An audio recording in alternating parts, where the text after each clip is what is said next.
जय हिंद। मराठास के बारे में बातचीत हमने इससे पिछले सेशंस में ख़त्म कर दी थी। आज के सेशन में हम बात करेंगे अदर प्रोविंशियल किंगडम्स के बारे में। बेसिकली मुगल्स का जैसे जैसे डिक्लाइन देखने को मिलेगा वैसे वैसे कई और प्रोविंशियल किंगडम्स का इमर्जेंस देखने को मिलेगा। इन अदर प्रोविंशियल किंगडम्स की कहानी क्या रही, उन सब के बारे में आज हम पढ़ेंगे, बातचीत करेंगे। सेशन शुरू करने से पहले दो और इम्पॉर्टेंट चीज़ें। एक तो एंशिएंट एंड मेडिवल इंडिया का आज हमारा आखिरी सेशन है। आखिरी सेशन क्यों है? बिकॉज अगर आप बुक में देखोगे तो इसके बाद दो और चैप्टर्स दिए गए हैं। एक चैप्टर बात करता है भक्ति एंड सूफी मूवमेंट के बारे में और दूसरा चैप्टर बात करता है एडवेंट ऑफ यूरोपियंस के बारे में।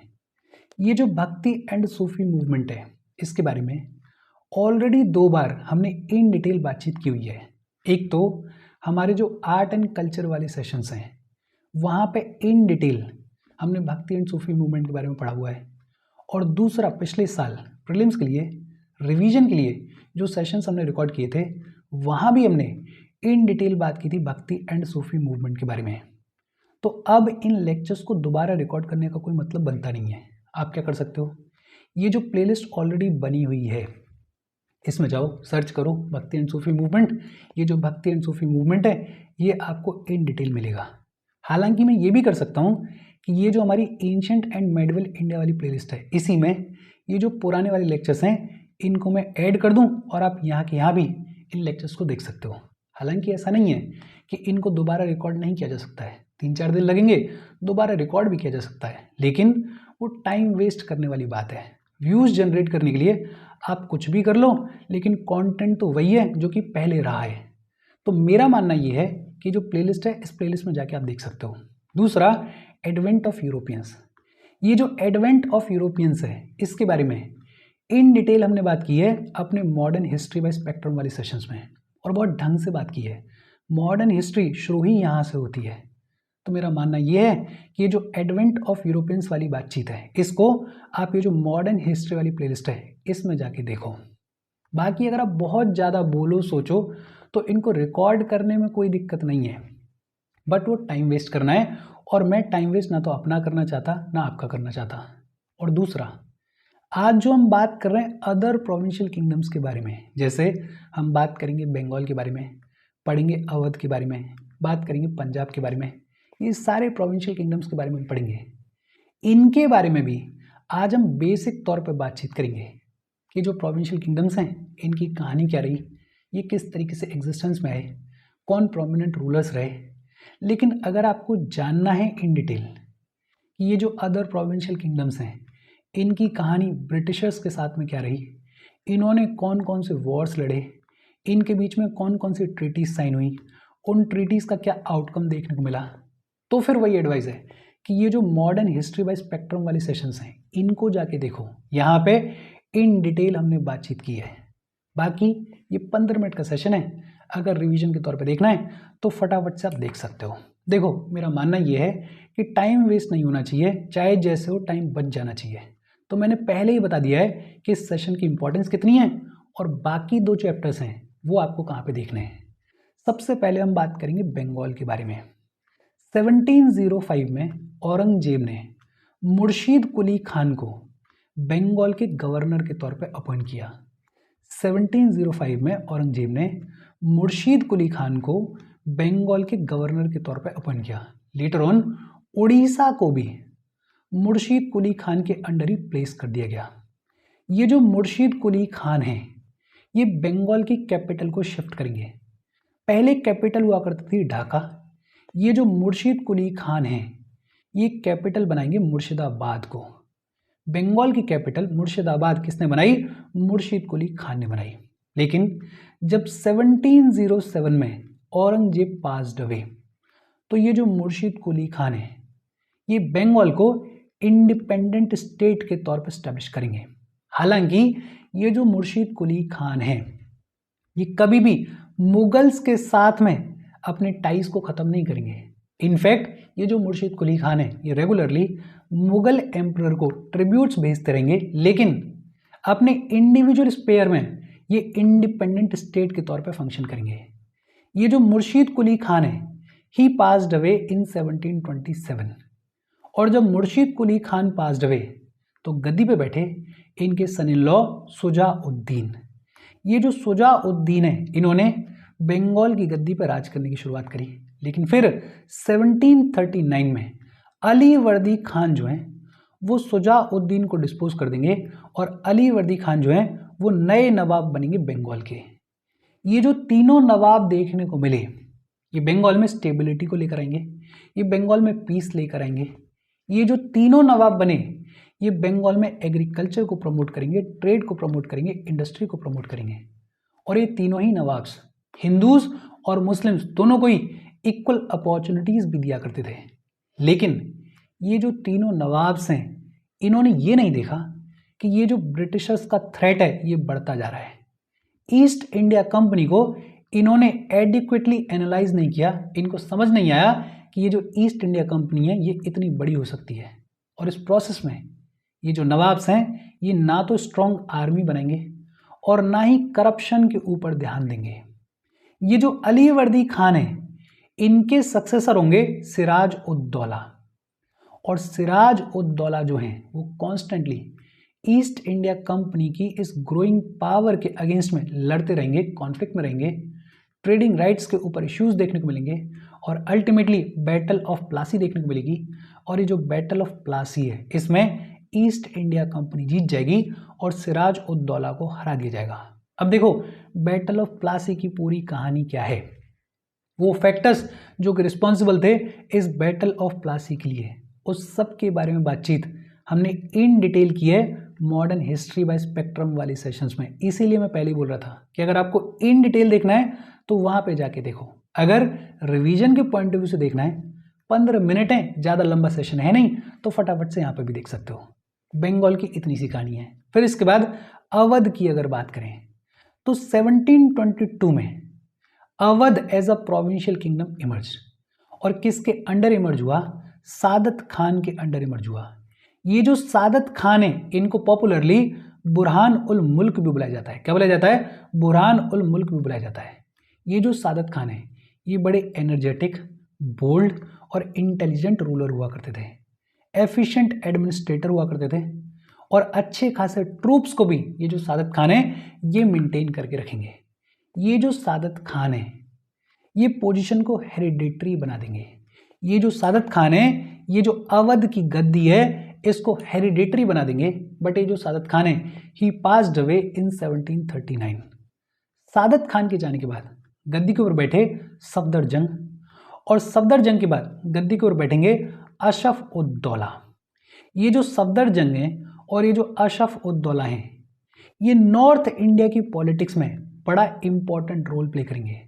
ये जो सफदर जंग है, ये जो अशरफ उद दौला हैं, ये अवध में लॉन्ग टर्म एडमिनिस्ट्रेटिव स्टेबिलिटी को भी इंश्योर करेंगे। इनफैक्ट इन्हीं की रेन के दौरान फैजाबाद और लखनऊ जो हैं वो सेंटर ऑफ कल्चरल एक्सीलेंस के तौर पर इमर्ज होंगे।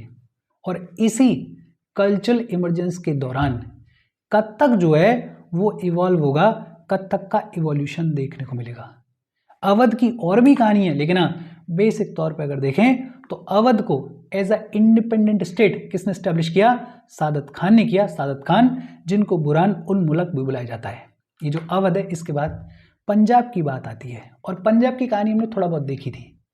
पंजाब के एक सिख लीडर हुआ करते थे बंदा बहादुर, और ये जो बंदा बहादुर हैं इनको एग्जीक्यूट कर दिया गया था। लेकिन जब नादिर शाह ने इन्वेड किया, अहमद शाह अब्दाली ने इन्वेड किया, तो ये जो सिख हैं इनको भी एक बार फिर से मौका मिला अपनी अथॉरिटी को रीअसर्ट करने का। और ये जो सिख लोग हैं ये खुद को ऑर्गेनाइज करेंगे 12 मिसल्स में, या फिर ये कहें कि 12 कन्फेडरेसीज में। और ऐसे ही एक चीफ हुआ करते थे जिनका नाम था रंजीत सिंह। ये जो रंजीत सिंह हैं ये बिलोंग करते थे सुखड़ चकिया मिसल को। रंजीत सिंह सुखड़ चकिया मिसल को बिलोंग करते थे। और रंजीत सिंह जो हैं इनके अंडर ये जो सिख एम्पायर है ये लंबा चौड़ा एक्सटेंड करेगा, इसका लंबा चौड़ा एक्सपेंशन देखने को मिलेगा। इनफैक्ट रंजीत सिंह जो हैं वो 1799 में लाहौर को कैप्चर कर लेंगे, 1802 में अमृतसर को कैप्चर कर लेंगे। आगे जाके ये जो रंजीत सिंह हैं ये कश्मीर को भी कैप्चर करेंगे, पेशावर को भी कैप्चर करेंगे और मुल्तान को भी कैप्चर करेंगे। इनफैक्ट उस दौर में एशिया की सेकंड बेस्ट आर्मी जो है वो रंजीत सिंह के पास में देखने को मिलती थी। ईस्ट इंडिया कंपनी के बाद अगर किसी के पास में सबसे बेहतर आर्मी हुआ करती थी एशिया के अंदर तो वो किसके पास में होती थी? रंजीत सिंह के अंडर में हुआ करती थी। ये जो रंजीत सिंह है ये लगभग 4 डेकेड्स तक रूल करेंगे। 1799 से लेके 1839 के बीच में रूल देखने को मिलेगा रंजीत सिंह का। लेकिन जैसे ही रंजीत सिंह पास्ड अवे, इनकी डेथ के लगभग 10 साल के अंदर अंदर ब्रिटिशर्स जो हैं वो पंजाब को पूरे तरीके से एनेक्स कर लेंगे। एंग्लो सिख वॉर्स देखने को मिलेंगे और एंग्लो सिख वॉर्स की कहानी क्या है उस सब के बारे में आपको मॉडर्न हिस्ट्री बाय स्पेक्ट्रम वाले सेशंस में देखना चाहिए।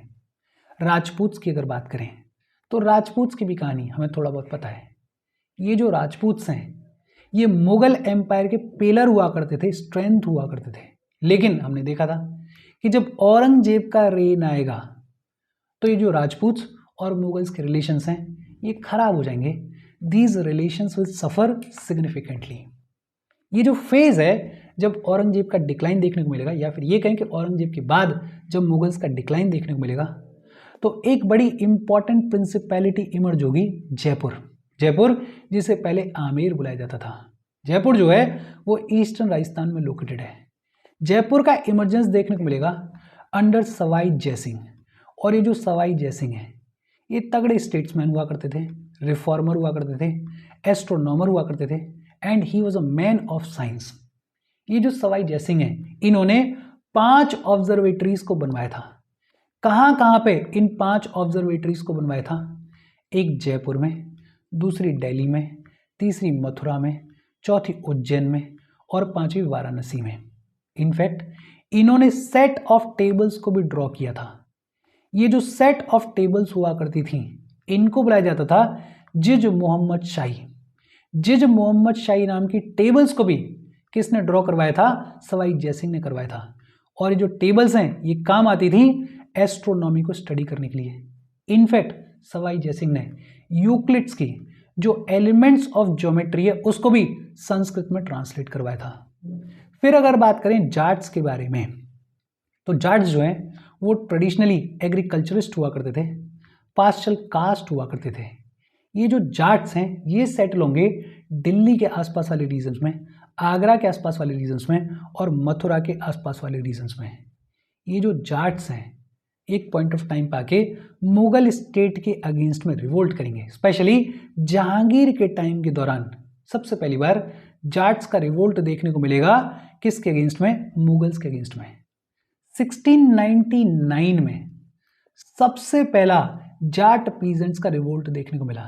अच्छा 1699 में कौन सा मुगल एम्परर रूल कर रहा था? Please let me know in the comment section. और ये जो फर्स्ट रिवोल्ट देखने को मिला जाट पीजेंट्स का, इसको सप्रेस करने के लिए खुद एम्परर को आना पड़ा था। ये जो जाट्स हैं इनको later on Gokul Jat organise करेंगे, फिर राजा राम ऑर्गेनाइज करेंगे, लेकिन अल्टीमेटली चूरामन जाट आएंगे। और ये जो चूरामन जाट हैं ये फाउंडेशन रखेंगे जाट किंगडम की। कहाँ पे? भरतपुर राजस्थान में। भरतपुर राजस्थान में जाट किंगडम की फाउंडेशन किसने रखी? चूरामन जाट ने रखी। लेकिन ये जो जाट किंगडम है ये अपने ग्लोरी पे होगा, ये अपने पीक पे होगा राजा सूरजमल के अंडर। महाराजा सूरजमल के अंडर जाट किंगडम जो है वो अपने ग्लोरी पे होगा। ये जो महाराजा सूरजमल है इन्होंने मुगल अथॉरिटीज को कंपेल किया इनको फॉर्मली रिकॉग्नाइज करने के लिए। अहमद शाह अब्दाली की आर्मी के अगेंस्ट में भी ये जो महाराजा सूरजमल हैं ये मजबूती से खड़े रहेंगे। इनफैक्ट मराठास को 3rd बैटल ऑफ पानीपत में महाराजा सूरजमल ने सपोर्ट किया था, लेकिन ये एक्सपायर जल्दी हो जाएंगे। ही पास्ड अवे अनटाइमली। और इसके बाद ये जो जाट स्टेट है, ये जो जाट किंगडम है, ये वर्चुअली कोलैप्स हो जाएगा। फिर इसके बाद अगर बात करें रोहिलखंड और फर्रुखाबाद की, तो जब मुगल्स का डिक्लाइन देखने को मिला तो नॉर्थ इंडिया में ये 2 छोटे छोटे अफगान किंगडम्स का इमर्जेंस देखने को मिला। कौन कौन से? एक रोहिलखंड और दूसरा फर्रुखाबाद। रोहिलखंड की अगर बात करें तो रोहिलखंड को एस्टेब्लिश किया एक अफगान लीडर अली मोहम्मद खान ने। किसने? अली मोहम्मद खान ने। हालांकि ये कोई बहुत इन्फ्लुएंशियल किंगडम नहीं हुआ करता था। इनिशियली कैपिटल हुआ करती थी अवलोन, बरेली में अवलोन। लेटर ऑन इन्होंने कैपिटल बनाया रामपुर को। अच्छा, एक तो रोहिलखंड नाम का अफगान किंगडम देखने को मिला, छोटा सा किंगडम, और दूसरा फर्रुखाबाद नाम का अफगान किंगडम देखने को मिला। ये जो फर्रुखाबाद में अफगान किंगडम देखने को मिला, इसको किसने स्टैब्लिश किया? इसको अहमद खान बंगेश ने स्टैब्लिश किया। लेकिन दोनों ही बहुत ज़्यादा इन्फ्लुएंशियल किंगडम्स नहीं हुआ करते थे। साउथ इंडिया की अगर बात करें तो हैदराबाद 1724 में हैदराबाद की फाउंडेशन रखी वजीर चिन कुलिच खान ने। चिन कुलिच खान, जिनको टाइटल दिया गया था निज़ाम उल मुल्क अशरफ खान का। निज़ाम उल मुल्क अशरफ खान का टाइटल दिया गया था चिन कुलिच खान को, और चिन कुलिच खान ने 1724 में फाउंडेशन रखी थी हैदराबाद की। हालांकि ये जो निज़ाम उल मुल्क है, ये कभी भी ओपनली इंडिपेंडेंस को डिक्लेयर नहीं करेंगे, बट हाँ, अपने इंडिविजुअल कैपेसिटी में ये सोवरेन रूलर के जैसे एक्ट करेंगे until he died in 1748। Mysore की अगर बात करें तो ये जो मैसूर है, ये ओरिजिनली विजयनगर एम्पायर का हिस्सा हुआ करता था 16th सेंचुरी में, लेकिन फिर वोदियार डायनेस्टी आएगी। ये जो वोदियार डायनेस्टी है, ये मैसूर को इम्पॉर्टेंट स्टेट के तौर पे इस्टेब्लिश करेगी। लेकिन मैसूर जो है वो अपने पीक पे पहुंचेगा, अपने ग्लोरी पे पहुंचेगा हैदर अली के अंडर। ये जो हैदर अली हैं, ये मैसूर आर्मी में हुआ करते थे पहले, लेकिन 1761 में इन्होंने मैसूर का कंट्रोल अपने हाथ में लिया। बेसिकली करप्शन बहुत ज़्यादा हो रहा था। एक प्राइम मिनिस्टर हुआ करते थे मैसूर के, नंजराज। ये जो नंजराज हैं, इनको हटा के, इनको डिस्पोज करके पावर को छीना हैदर अली ने, और हैदर अली जो हैं वो पावर में आए। ये जो हैदर अली हैं, ये अपनी आर्मी को मॉडर्नाइज करेंगे यूरोपियन लाइंस पे। इनफैक्ट इन्होंने डिंडीगुल में आर्सेनल को भी स्टैब्लिश किया था 1755 में। हैदर अली के जाने के बाद गद्दी को बैठेंगे इनके बेटे टीपू सुल्तान, और ये जो टीपू सुल्तान है, ये कोशिश करेंगे कि मैसूर को और फर्दर कंसोलिडेट किया जाए। ये जो टीपू सुल्तान है, इनको रेजिस्टेंस देखने को मिलेगा पॉलीगार्ड्स से, इनको रेजिस्टेंस देखने को मिलेगा लोकल चीफ से, इनको रेजिस्टेंस देखने को मिलेगा मराठास से। एंग्लो मैसूर वॉर्स की कहानी क्या रही है, अगर वो भी देखनी है तो वो भी आप मॉडर्न हिस्ट्री बाय स्पेक्ट्रम वाले सेशंस में जाके देख सकते हो। टीपू सुल्तान अपने आप में बहुत ही डिबेटेड फिगर हैं, इनके बारे में खूब सारी बातचीत होती है। फिर इसके बाद ट्रेवनकोर, एक इंसान हुए मार्तंड वर्मा। ये जो मार्तंड वर्मा है, ये ट्रेवनकोर को रूल करेंगे 1729 से लेके 1758 के बीच में। ये जो मार्तंड वर्मा है, ये अपने अथॉरिटी को स्ट्रेंथन करने की कोशिश करेंगे, लंबी चौड़ी आर्मी बनाएंगे, अपने किंगडम की जो नदर्न लिमिट्स हैं उनको फोर्टिफाई करेंगे, और इन्होंने डच लोगों को हराया था, और डच लोगों की जो पॉलिटिकल पावर है उसको केरला में ख़त्म किया था। मार्तंड वर्मा के सक्सेसर हुए रामा वर्मा। ये जो रामा वर्मा हैं, पढ़े लिखे इंसान थे, स्कॉलर थे, पोइट थे, इंग्लिश बहुत अच्छी जानते थे, और ये जो रामा वर्मा हैं, इन्हीं के रेन के दौरान ट्रेवनकोर की कैपिटल त्रिवेंद्रम जो है वो एक संस्कृत स्कॉलरशिप के फेमस सेंटर के तौर पे इमर्ज होगी। 1766 में ये जो ट्रेवनकोर का किंगडम है, इस पर इन्वेजन्स किए गए, और इन्वेजन्स किए मैसूर ने। हैदर अली जो हैं वो नर्दर्न केरला को कोचीन वाले रीजन तक एनेक्स कर लेंगे, और एक तरीके से ये जो किंगडम ऑफ ट्रेवनकोर है, इसकी पावर को सब्सटेंशियली ख़त्म कर दिया जाएगा, और इसके साथ ये जो अदर प्रोविंशियल किंगडम्स हैं, इनकी बातचीत खत्म हो गई। देखो, मैंने पहले ही बोल दिया था कि ये 15 मिनट वाला वैसा सेशन है कि इसको फटाफट से देखना है। डिटेल में अगर देखना है तो मॉडर्न हिस्ट्री बाय स्पेक्ट्रम यहीं से शुरू होती है, एडवेंट ऑफ यूरोपियन से, वहाँ से शुरू करो और पूरा मॉडर्न हिस्ट्री को देखो। पूरा आपका एंशिएंट, मेडिवल और मॉडर्न हिस्ट्री कवर हो जाएगा। ये चैप्टर, ये किताब आज यहाँ पे ख़त्म हो गई। कोई डाउट हो कमेंट करके पूछ लेना। कौन सा नया सब्जेक्ट शुरू करना है, उस पर कोई सजेशन हो तो बता देना। Thank you very much.